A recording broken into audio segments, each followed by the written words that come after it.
हेमंत सोरेन जी का पत्र लेकर के आई हूं जो उन्होंने जेल से भेजा है। सबसे पहले मैं आपसे दरख्वास्त करना चाहूंगी कि उन्होंने जो भी लिखा है आज मैं आपके सामने पढ़ने वाली हूं, क्योंकि ये सारा संदेश आप सभी के लिए, झारखंड वासियों के लिए, पूरे देशवासियों के लिए है।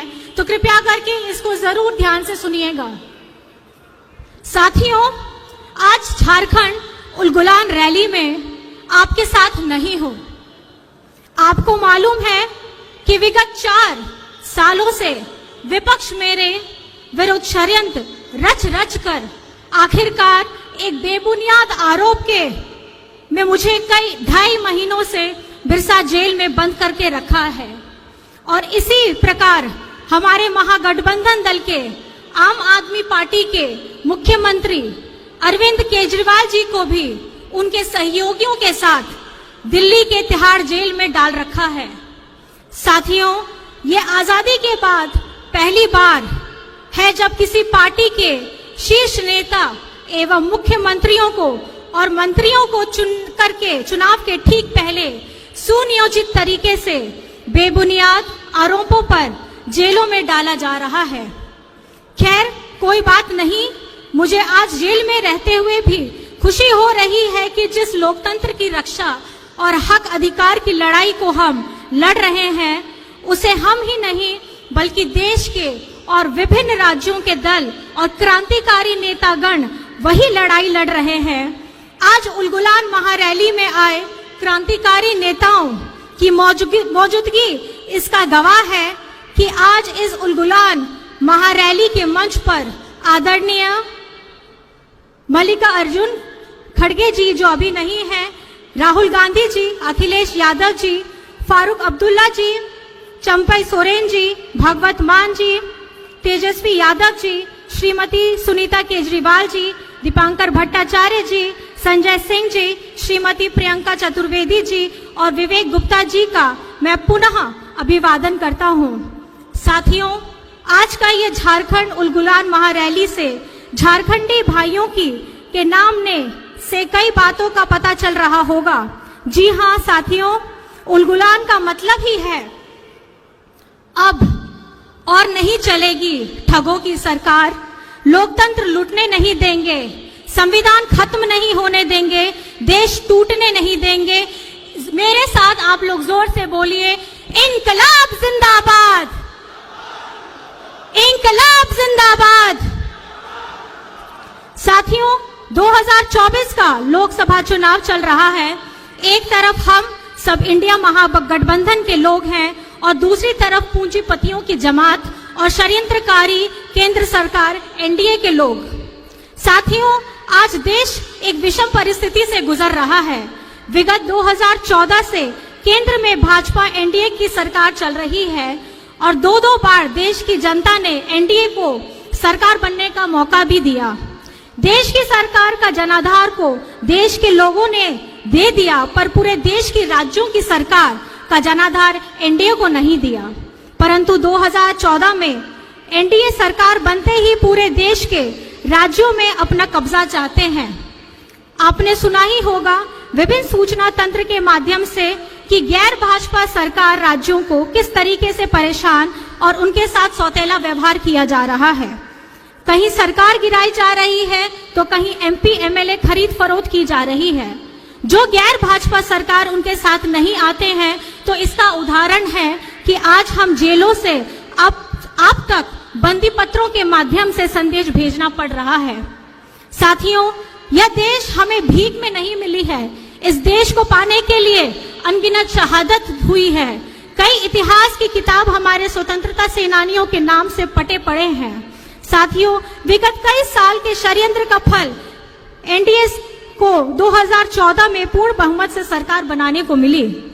देश के लोगों को बड़ी चतुराई से सपने दिखाए, आंखों में धूल झोंका गया, हर जाति धर्म के लोग को मूर्ख बनाया गया। बड़ी चतुराई से 2014 से आज तक देश के युवा, महिला, बुजुर्ग, किसान, आदिवासी, दलितों को ठगा गया।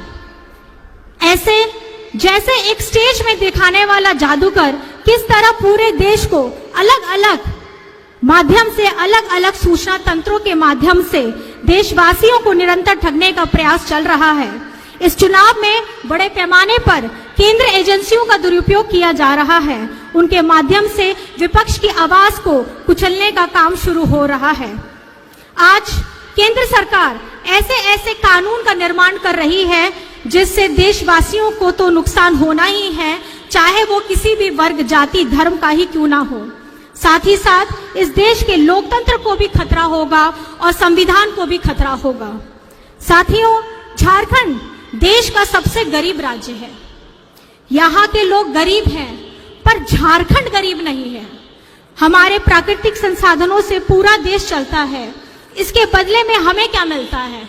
पलायन, विस्थापन, भुखमरी, बीमारी। हम अपना हक मांगते हैं तो हमें जेल में डाल दिया जाता है। साथियों, बहुत सारी बातें हैं कहने को वर्तमान केंद्र सरकार के करतूतों के बारे में। अगर बातें शुरू की जाए तो रात और दिन कम पड़ जाएगा। आज आपके सामने देश के कई अनुभवी नेतागण मौजूद हैं, क्रांतिकारी युवा साथीगण हैं, जो आप सभी को कई सारी बातें बताएंगे कि किस तरीके से पूरे देश को केंद्र सरकार ने ठगा है और लूटा है। केंद्र सरकार जिस तरह से नए नए कानून बना रही है, उन कानूनों में सबसे अधिक प्रभावित आदिवासी क्षेत्र और आदिवासी समुदाय को होने जा रहा है। झारखंडी सदियों से जल जंगल जमीन के लिए लड़ाई लड़ता रहा है। जल जंगल जमीन के लिए हमारे अनेक पूर्वजों ने अपनी शहादत दी है और आज के परिप्रेक्ष्य में केंद्र सरकार की सोच आदिवासी, दलित, पिछड़ा, मजदूर, किसान विरोधी रहा है। और इनके 10 साल की कार्यकाल में सबसे अधिक और बड़े ही निर्मम तरीके से आदिवासी समुदायों को और उनके अनुसूचित क्षेत्रों पर इनकी बुरी नजर है। उदाहरण के तौर पर आप देख सकते हैं, विगत कई महीनों से मणिपुर जल रहा है। वहां के आदिवासी बहु बेटियों की इज्जत लूटी जा रही है। पूरा देश देख रहा है, पर केंद्र सरकार चुप है। आज तक केंद्र सरकार ने कोई सूद नहीं ली है। ये है इनका आदिवासी प्रेम। लद्दाख को छठी अनुसूची में डालने का वादा कर वर्षों तक ठगा गया और अंत में छठी अनुसूची घोषित करने से मुकर गई। आज वहां के भयानक ठंड में भी लोग 0 की डिग्री में भी अपना विरोध प्रदर्शन कर रहे हैं। ये है इनका आदिवासी प्रेम। साथियों, देश में सभी शेड्यूल्ड एरिया पर इनकी गिद्ध नजर है। झारखंड में कई महत्वपूर्ण और संवेदनशील कानून लागू हैं, जैसे CNT act, SPT act, Wilkinson act इत्यादि।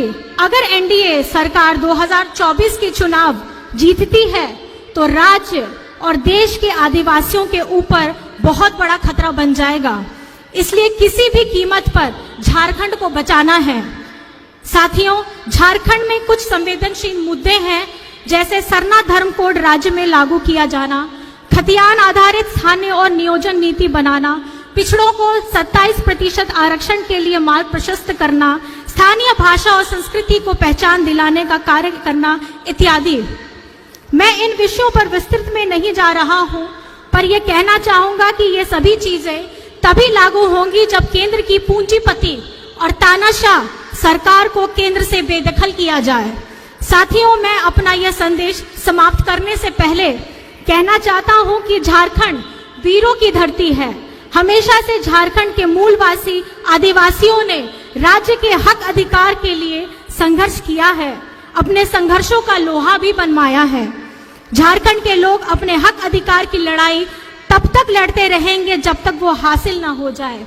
आज उसी संघर्ष का ये नतीजा है कि वर्ष 2000 में गुरुजी के नेतृत्व में हमें झारखंड राज्य मिला और उसी संघर्ष से ही राज्य अलग होने के बाद हम लोगों ने राज्य में महागठबंधन की मजबूत सरकार बनाई और अब मजबूत उलगुलान की आवाज करते हुए 2024 के लोकसभा चुनाव मजबूती से लड़ेंगे भी और जीतेंगे भी।